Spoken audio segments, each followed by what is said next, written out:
So Mike and Jennifer, clients of mine, are driving around looking at homes.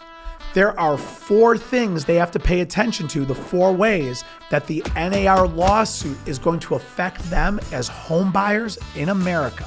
This is how it's going to go down, okay? Mike and Jennifer are 2 buyers I have. They're driving around looking at homes. They're going to open houses. They're checking Zillow. They're checking homes.com. They're checking the internet. They're talking to their friends. So they're going around and then bam! They're like, wait a second. There's this legislation, this lawsuit against the NAR. How does that affect us as a buyer? This is way number 1. The seller, which this is traditionally how it's been done, the seller has already agreed to pay a percentage or a portion from their proceeds to your agent. Ow!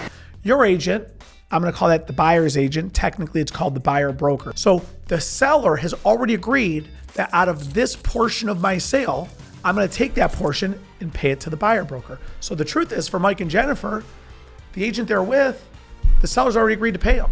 So they might not have to do anything, okay?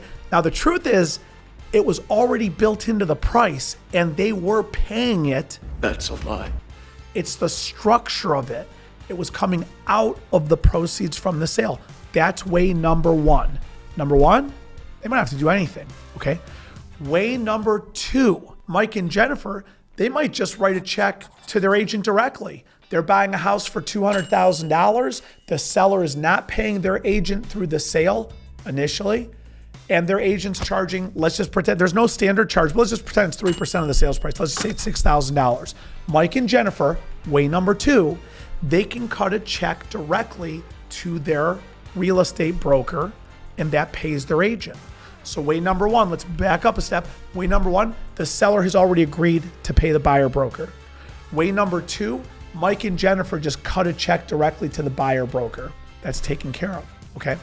Way number 3 of 4, they will add their agent's commission on top of the price they want to pay for the house, and they will ask the seller to cover it. So for example, they're looking at offering $200,000. The charge is $6,000. So instead of offering $200,000, they're going to offer $206,000 and ask the seller to cover that from the proceeds of the $206,000. So now they're buying the house for $206,000, and before the seller gets the money, the title agency or the attorney takes $6,000 out of the $206,000. They give it to the buyer broker.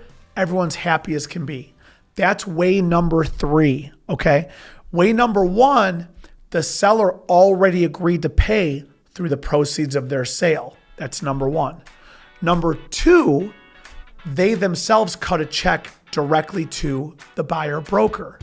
Way number 3, they add it in addition to what they want to offer on the house, and they get the seller to cover it. Way number 4 that the NAR lawsuit affects Mike and Jennifer and buyers is maybe they say, the seller's not paying it, we're not going to add it on, and I'm not going to pay them money. So that means you don't use a real estate agent at all. So way number 4 is Mike and Jennifer decide we are not using an agent at all, okay? Trust me, that's a bad idea for multiple reasons, but that's another video. See how I always get you coming back to these things? But the truth is, they can choose not to use an agent. That's a complete disaster. Okay, I do have videos on that. Make sure you're paying attention to it, and we'll catch you on the next one.